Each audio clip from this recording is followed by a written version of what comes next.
Waislamu kwa kuisikiliza hadithi na uzito wake, kuna watu ni kila kukicha wanawatia wenzao motoni. Ya subhana, huo huruma wenu nyinyi uko wapi ambao Mtume katufundisha? Badala ya kuhurumiana, kupeana maneno ya kupeana matumaini, kuelekezana dini na watu wanatoana tu peponi, wanapelekana wanatoana peponi, wanatiana motoni, na peponi wanapelekana wao. Wapo kikundi cha watu 15, 20, 30, wao tu ndo wanaenda peponi na mashehe zao. Subhanallah, Allah tuongoze sote. Muislamu wa kweli anamtamania mazuri mwenziwe. Ndiko aliposema Bwana Mtume, la yu'minu ahadukum hatta yuhibba li akhihi ma yuhibbu li nafsihi. Haiwezi kawa sawa sawa imekamilika imani ya mmoja wenu mpaka afikie kuwa moyo wake muda wote anatamania kwa Muislamu mwenzake apate mazuri mazuri ambayo hata yeye anayatamania hayo. Sie tunapeleka tachomwa na Mungu, wapumbavu, lugha ngumu letishe yeye huyo naye.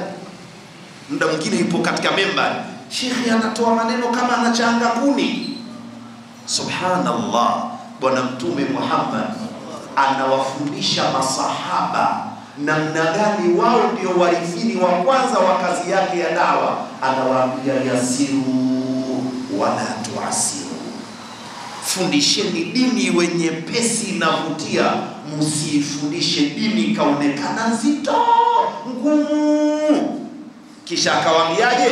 bashiru wala tunafiru, wapeni watu maneno ya matumaini, musikatishe watu tamaa, musitawanye watu. Hadithi hii pia ni ya Bukhari, haina wasiwasi. Inna sa'yakum lashatta, ishi maisha yako. Aliamua kwa maksudi,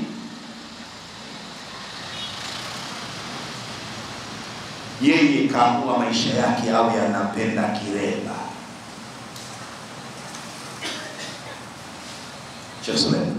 Yeye kaamua kwa ni mtu wa nini? Kireba. Ishi hivyo, asikutoe mtu. Ukihama hapo, ama kwa faida. Hakuna kuigaiga. Tumeingia msikitini, umemwona mtu kafunga hapa, kapendeza na wewe kesho unafunga hapa. Kesho kutwa unamwona mtu kafunga hapa, ile imenoga zaidi, style ile kama kidogo nitakuanguka, na wewe kesho Allahu akbar unatundika hapa. Kesho kutwa unamwona mtu kafunga chini ya kitovu, na wewe kesho kutwa pale kama utaki, kama unaongea au ulikani kama una swali. Yaani wewe unaishi maisha yako. Kesho unamwona mtu atikisa kidole na unatikisa kidole. Kesho kutwa unamwona kidole chake atikisa kidogo kama indicator hivi, anapiga pembeni tu, na wewe kesho huyu kama anakoroga chai hivi, na wewe tena hivi. Uislamu uko hivyo. Inna sa'yakum, ukihama ulipokaa, hama kwa misingi na faida. Hama kwa misingi na nini? Ndugu zangu katika imani, kutoyaelewa haya, hebu twende katika maisha ya kawaida. Kuna mtu anakaa Kinondoni, nyumba 150,000, kipato chake 300,000. Kusimuliza maisha.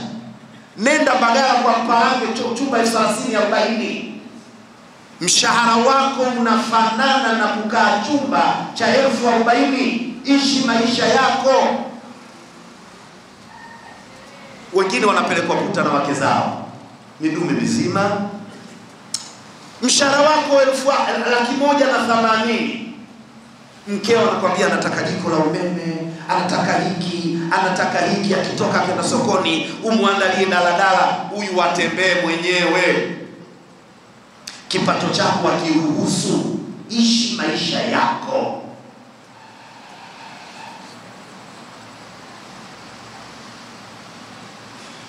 Mwaka mmoja Sheikh Juma niliwahi kupata dondo Mikocheni. Wale watu wakanipeleka katika nyumba mbili, moja ya ghorofa, nichukue pawaka moja na nyumba ya chini, chukua nyumba nzima unateua wewe. Nikamwambia zote sitaki, na katabika. Kule chipsi 500. Miguu ya kuku samaki fungu 500. Unataka kuniweka huku fungu la samaki 3000. Huku nakufa mapema. Wacha niishi maisha yangu. Tandika. Ndiko ninakoendana na mimi. Andazi shilingi 100. Miaka 15 andazi bei yake 100.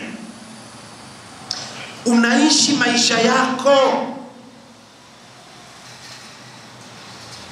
Usiyalazimishe maisha. Kijana anakwambia nataka chumba, vyumba viwili, apartment iwe na choo ndani na iko na store. Unamwangalia una vitu gani? Ana kitanda, godoro, ndoo 2 na kino. Vitu vyote unataka vya nini? Kaka ibuza. Chumba 4x. Unaishi maisha yako. Unamuoa mwanamke unamjua ni mtu wa matawi ya juu. Chai peke yake asubuhi 20,000, twende 20,000 mara mwezi 600,000. Chai peke yake. Wewe kipato chako 3,500. Unatengeneza misingi ya kuwa mwizi ama tapeli. Huyu mwanamke katika sheria wanajua mashehe kuna kitu kinaitwa kafaa. Al-kufu. Unayemuoa unaona unakwenda naye hata kuua mapema. Watoto zetu wanaishi maisha sio yao.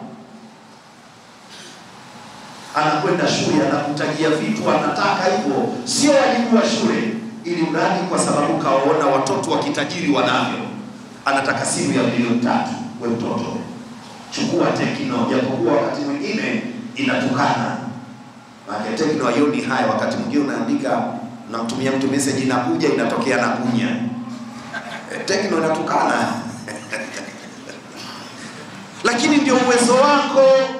Subiri, itafika wakati na wewe utanunua simu ya milioni 1.5. Kwa sasa baki na hizi za kawaida. Muhimu kwa wakati kuwa na simu hizo smart, lakini nunua smart inayoendana na hali yako.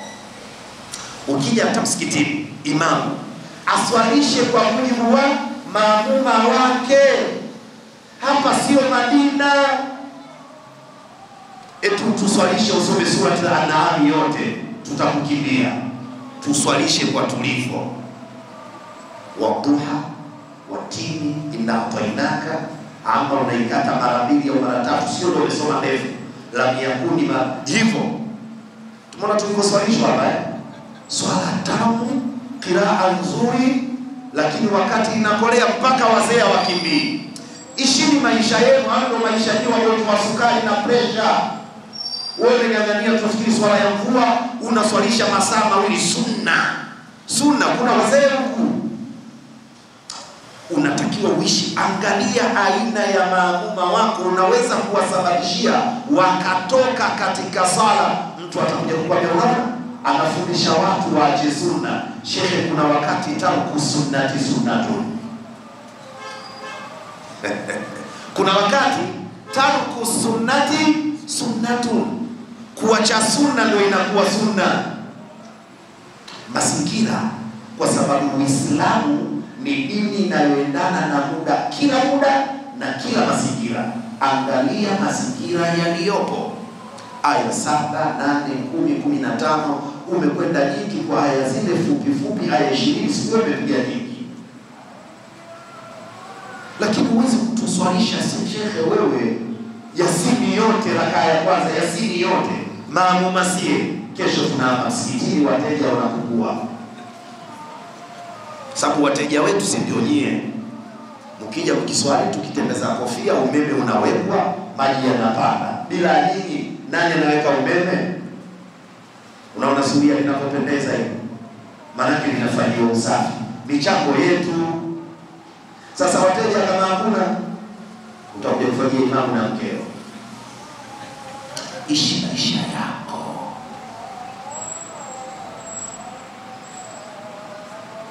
Usiku wametutoa. Angalia aya 20 surati al-Hashr, aya ya 20 surati al-Hashr, Allah anatuambia la yastawi ashabun nari wa ashabul janna, ashabul jannati humul faizun.